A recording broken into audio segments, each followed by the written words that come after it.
পর্ব ৫৫৬ তাম্র ঘাসের সন্ধানে। ক্যাম্পিং ইভেন্টের প্রিন্সিপাল স্যার নিজে ফোন করে মাস্টার নীলকে এখানে পাঠিয়েছেন। ওনাকে নির্লজ্জ বলে ডাকার আগে আপনার জানা উচিত যে গত কয়েক মাসে উনি ঠিক কি কি অদ্ভুত কাণ্ড কারখানা ঘটিয়েছেন। আপনি নিজে না জানলে অন্য কাউকে জিজ্ঞাসা করে নিতে পারেন। বাকিরা নিশ্চয়ই জানে, আর না জানলে সেটা ওদের দুর্ভাগ্য। ভদ্রতার মোড়কে ভরে কথাগুলো বললেও কথা শেষ হওয়ার পর ঘৃণা ভরে দিয়াদের দিক থেকে মুখ ফিরিয়ে নিলেন রঘুরাম। মনে হচ্ছে তোমরা এখানে বদলা নিতে এসেছো। দিয়া ওদের পেছনে আর বেশি সময় নষ্ট করাটা উচিত বলে মনে করল না, কাজেই সাথে সাথে আসল কথায় চলে এলো। একদম ঠিক বলেছ দিয়া, মনে হচ্ছে ইদানিং বাদাম টাদাম ভালোই খাওয়া হচ্ছে। কোমরটা একটু টান করে নিয়ে জবাব দিল নীল।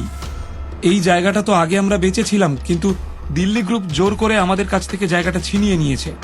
এবার সেটা ফেরত দেওয়ার সময়, কি বুঝলে? দিয়া যখন দেখলো যে ক্যাম্পিং ইভেন্টের বেশ কয়েকজন সদস্য দৌড়ে এদিকেই এগিয়ে আসছে, তখন একেবারে রণচণ্ডী হয়ে উঠল সে। নবাবগহ যেহেতু তোমাদের মাস্টার, তাই তোমাদেরকে দয়া করে আমি ছেড়ে দিয়েছিলাম। চুপচাপ যেখান থেকে এসেছিলে সেখানে ফিরে যাও। আমাদেরকে আবার আক্রমণ করতে বাধ্য করো না, কারণ এইবার কিন্তু আমি আর নবাবগহর কথা ভেবে কোনো দয়া দেখাবো না। আচ্ছা, তাই নাকি? তাহলে তো আমাকেও একটু দেখতে হচ্ছে যে তুমি কি কি করতে পারো। দিয়াকে বিন্দুমাত্র পাত্তা না দিয়ে নিজের জায়গাতেই ঠায় দাঁড়িয়ে রইল নীল। মধুমিতা! দিয়ার চোখ মুখ বিভৎস হয়ে উঠল। দিয়া নিজে সরাসরি নীলকে আক্রমণ করতে পারছিল না। সে খুব ভালো করেই জানত যে নীলের সমকক্ষ সে নয়, তাই পাল্লা দিতে গেলে মধুমিতাকে তার প্রয়োজন। মধুমিতা হলো নির্দয় প্রকৃতির মানুষ। বেশি কথা বলে সময় নষ্ট করা তার মোটেই পছন্দ নয়। দিয়ার ডাকে সাড়া দিয়ে কয়েক পা এগোতেই তার শরীর থেকে ভয়ঙ্কর শক্তিশালী আভা বেরিয়ে আসতে লাগলো। ক্যাম্পিং ইভেন্টের লোকবল বলতে এই মুহূর্তে শুধু নীল আর তার বাকি ৫ সঙ্গী। বাকিরা হয় গুরুতরভাবে আহত হয়ে পড়েছে, আর নয়তো দিল্লি গ্রুপের মুখোমুখি হওয়ার সাহস তাদের নেই। কাজেই মধুমিতাকে এগিয়ে আসতে দেখে ভয়ে কয়েক পা পিছিয়ে গেল তারা।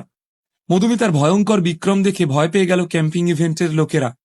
ক্যাম্পিং ইভেন্টের সাথে আমার কোনো শত্রুতা নেই। আশা করি নিজেদের ক্ষতি করতে তোমরা আমাকে বাধ্য করবে না। চুপচাপ এখান থেকে চলে যাও, না হলে পরিস্থিতি বদলাতে খুব একটা সময় লাগবে না। মধুমিতার বলা প্রত্যেকটা কথায় প্রচ্ছন্ন হুমকি জলজল করছে। শুধু বড় বড় কথা। কলকাতায় থাকতে থাকতে ভীমটুরু ইদানিং কলকাতার লোকেদের মতোই হয়ে উঠেছিল। মধুমিতার কথায় বিশেষ পাত্তা না দিয়ে সে কয়েক পা এগিয়ে এসে মধুমিতার শক্তিশালী আভার বলয় ভাঙার চেষ্টা করতে লাগল। তার এমন শক্তিশালী ভঙ্গি দেখে গুটি, মল্লার আর মানালিও এসে দাঁড়ালো তার পাশে। ৪ জনের মিলিত প্রচেষ্টায় মধুমিতা শক্তিশালী আভার বলয় ভেঙে চুরমার হয়ে গেল। দিল্লি গ্রুপের তাঁবু পুরোপুরি ধ্বংস হয়ে গেল। আর তারপরই সেখানে হাওয়া কমে আসতে লাগলো। শ্বাস নিতে কষ্ট হতে লাগলো সকলের। এ কি করে সম্ভব? বিস্ময়ে হতবাক হয়ে গিয়েছিল Madhumita. Bhim. Welcome to premium story. অনেকে আমাকে চেনেন। দীর্ঘদিন যাবৎ আমি ইউটিউবে ভিডিও দিয়েছি। বারবার চ্যানেল ডিলিট হয়ে যাওয়ার কারণে এখন আমি ফেসবুকে শিফট করেছি। যদি আপনারা ইউটিউব থেকে ভিডিওটা দেখে থাকেন তাহলে বুঝে নেবেন কেউ ফেসবুকে আমার থেকে কপি করে ইউটিউবে আপলোড করছে। সরাসরি ফেসবুক থেকে বস দুনিয়া যার বসে এই সিরিজের সকল পর্ব দেখতে ফেসবুকে গিয়ে টাইপ করুন প্রিমিয়াম স্টোরি /FB। এর স্পেলিং আমি থাম্বনেইলে দিয়ে দিয়েছি। প্রিমিয়াম স্টোরি পেজটি ফলো করুন, তাহলে ভিডিও ছাড়ার সাথে সাথে আপনি পেয়ে যাবেন। ধন্যবাদ সাথে থাকার জন্য। টুডু আর ডিভাইন ল্যান্ডের বাকি যোদ্ধাদের স্পিরিচুয়াল এনার্জি মুহূর্তের মধ্যে দিল্লি গ্রুপকে হার মেনে নিতে বাধ্য করেছিল। দিল্লি গ্রুপ যদি নিজেদের কোনো গুপ্তবিদ্যা ব্যবহার করে তাহলেও কোনো সমস্যা নেই। ডিভাইন ল্যান্ডের যোদ্ধারা তাদেরকে নাস্তানাবুদ করার জন্য তৈরি হয়ে রয়েছে। দিল্লি গ্রুপ আর ক্যাম্পিং ইভেন্টের মধ্যেকার এই লড়াই ধীরে ধীরে অন্যান্য দলের দৃষ্টি আকর্ষণ করল। গোল করে চারপাশে দাঁড়িয়ে তামাশা দেখতে লাগলো সবাই। এমন মারাত্মক শক্তি! ক্যাম্পিং ইভেন্টের লোকেরা এত শক্তিশালী যোদ্ধা পেল কোথা থেকে? মনে হচ্ছে ক্যাম্পিং ইভেন্টের লোকেরা এখনো আস্তিনে অনেক কিছু লুকিয়ে রেখেছে, কিন্তু একসাথে এতজন শক্তিশালী যোদ্ধাকে পাঠানো অবিশ্বাস্য। দেখে তো ওদেরকে বেশ অল্প বয়সী বলেই মনে হচ্ছে, কিন্তু শরীর থেকে বেরিয়ে আসা শক্তিশালী আভা দেখে তো তেমনটা মনে হচ্ছে না। মনে হচ্ছে অনেক ছোট থেকেই ওরা যুদ্ধবিদ্যা শিখেছে। আমরা এখান থেকে চলে গেলেই বোধহয় ভালো হয়। আমার দম বন্ধ হয়ে আসছে। বিভিন্ন দলের যারা দুর্বল সদস্য তারা ডিভাইন ল্যান্ডের স্পিরিচুয়াল এনার্জি সহ্য করতে পারছিল না। তাদের নাক মুখ দিয়ে রক্ত বেরোতে শুরু করলো। নীল, তুমি কি সত্যিই দিল্লি গ্রুপের সাথে ঝামেলা করতে চাইছো? তুমি যে ক্যাম্পিং ইভেন্টের প্রতিনিধিত্ব করছো সেটা কিন্তু মাথায় রাখা উচিত। দিয়া চোখ মুখের ভাব এতক্ষণে বীভৎস হয়ে উঠেছে, যদিও সে কিছুতেই বুঝে উঠতে পারছে না যে এই মুহূর্তে ঠিক কি করা উচিত। আচ্ছা আচ্ছা, তার মানে তুমি জানো যে আমি ক্যাম্পিং ইভেন্টকে নেতৃত্ব দিচ্ছি? বারংবার মাথা নাড়িয়ে নিচু গলায় বলল নীল। তাই যদি হয় তাহলে ভালোই ভালোই আমাদের জায়গা আমাদেরকে ফিরিয়ে দাও, না হলে কলকাতা ফিরে গিয়ে কিন্তু আমি সব রিপোর্ট করব। অসহ্য।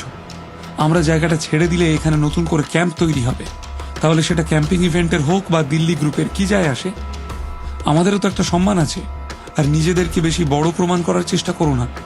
ভুলে যেও না প্রোফাউন্ড রিয়েলমে কোন দল সব থেকে উপরে আছে আর কোন দল সব থেকে নিচে। হঠাৎ করেই দিয়ার হাবভাব সম্পূর্ণভাবে বদলে গেল। ঘন ঘন নিঃশ্বাস নিতে শুরু করলো সে। প্রাচীন পাহাড়ের আশেপাশে সমস্ত দল নিজেদের আস্তানা তৈরি করে ফেলেছিল। সবাই চাইছিল পাহাড়ের কাছাকাছি থাকতে। বেআইনিভাবে হলেও সবথেকে ভালো জায়গাটা দখল করেছিল দিল্লি গ্রুপ। এখন নীলের কথায় জায়গাটা ফিরিয়ে দিলে মান সম্মান তো যাবেই, সেই সঙ্গে কোনো ভালো জায়গাও পাওয়া যাবে না। ইতিমধ্যে নীলের মুখের হাসিও যেন কোথাও উধাও হয়ে গেছে।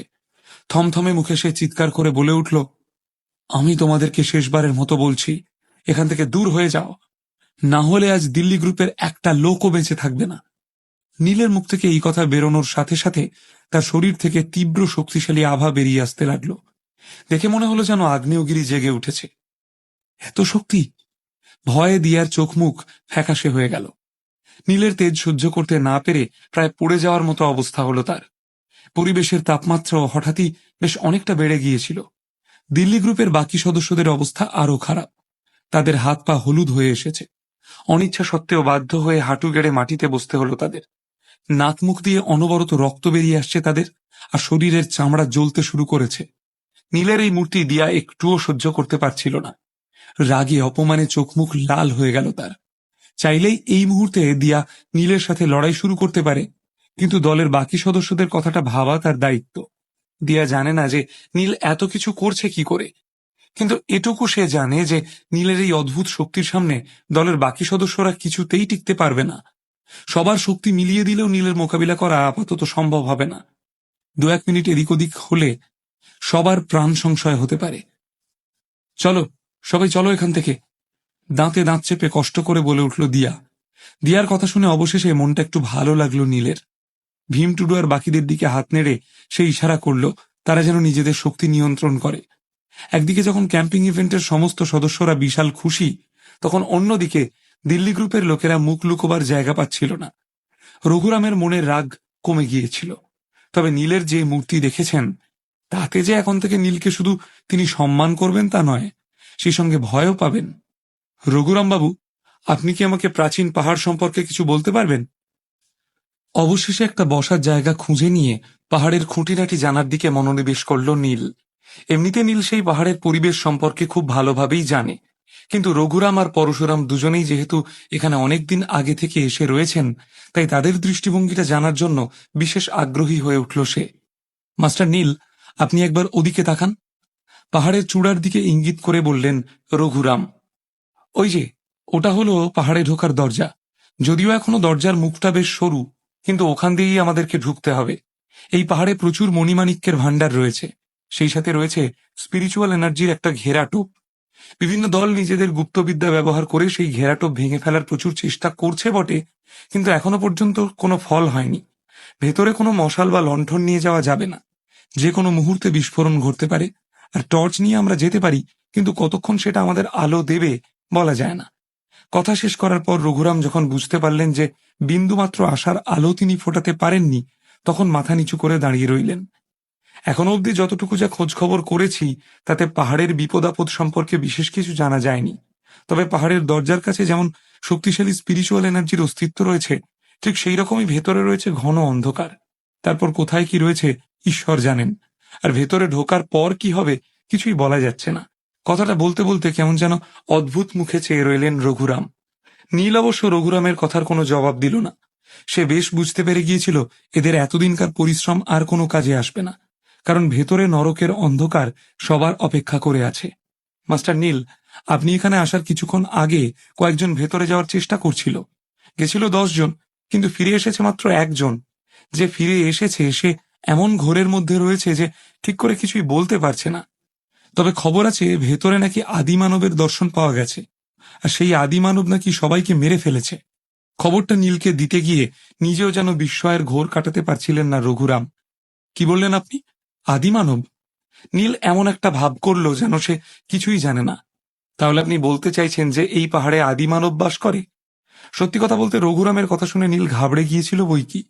আগেরবার সে যখন কুণালের সাথে এসেছিল তখন আদিমানবকে পাওয়া গেছিল অনেক পরে, কিন্তু এখানে তো আগে থেকেই সে ঘাঁটি গেড়ে বসে রয়েছে। তবে নিজের সমস্ত আবেগ প্রাণপণে সংযত করার চেষ্টা করল সে। ঠিকই শুনেছেন মাস্টার, আমি ভুল কিছু বলছি না, গম্ভীর মুখে বললেন রঘুরাম। রঘুরামের মুখ থেকে দ্বিতীয়বারেও একই কথা শোনার পর নীলের মনে হলো এক্ষুনি সব ছেড়ে ছুড়ে ওখান থেকে ছুটে পালায়। আগেরবারের পাহাড়ের অভিজ্ঞতা ফিরে ফিরে আসতে লাগলো তার মনে। এই রঘুরাম আবার আমাকে ভয় দেখানোর চেষ্টা করছেন না তো? হতেও তো পারে যে ফিরে এসেছে সে মিথ্যে বলছে। হঠাৎ মনে হলো নীলের, কিন্তু মিথ্যে বলবেই বা কেন? কি লাভ মিথ্যা বলে? হতে পারে ওরা বাকিদেরকে ভয় দেখিয়ে ফেরত পাঠাতে চাইছে যাতে একাই দিব্য অস্ত্র হাসিল করতে পারে। আপাতত বিবেচনা করে কোনো সিদ্ধান্তে পৌঁছানোর মতো অবস্থায় নীল ছিল না। আচ্ছা রঘুরাম বাবু, আপনি কি জানেন যে তাম্র ঘাস কোথায় পাওয়া যেতে পারে? প্রশ্নটা করার সময় কোনো এক অজানা কারণে নীলের মনটা কু ডাক দিল। আর নীল যেমনটা আশা করেছিল তেমনটাই ঘটল। তার প্রশ্ন শুনেই যেন হতবাক হয়ে গেলেন রঘুরাম। অনেকক্ষণ চুপ করে থাকার পর জোরে জোরে মাথা নেড়ে বললেন, না মাস্টার নীল, এরকম কোনো ঘাসের কথা তো আমি শুনিনি। আর ওই ঘাসের সাথে এই পাহাড়ের কি সম্পর্ক? রঘুরামের কথার কি উত্তর দেবে নীল? সত্যি কি তবে পাহাড়ে তাম্র ঘাস নেই? মিথ্যে কথা বলে শুধুমাত্র দিব্যাস্ত্র হাসিল করার জন্যই কি তবে নীলকে এখানে পাঠানো হয়েছে? দিল্লি গ্রুপ কি তাদের এই অপমানের বদলা নিতে আক্রমণ করবে নীলকে?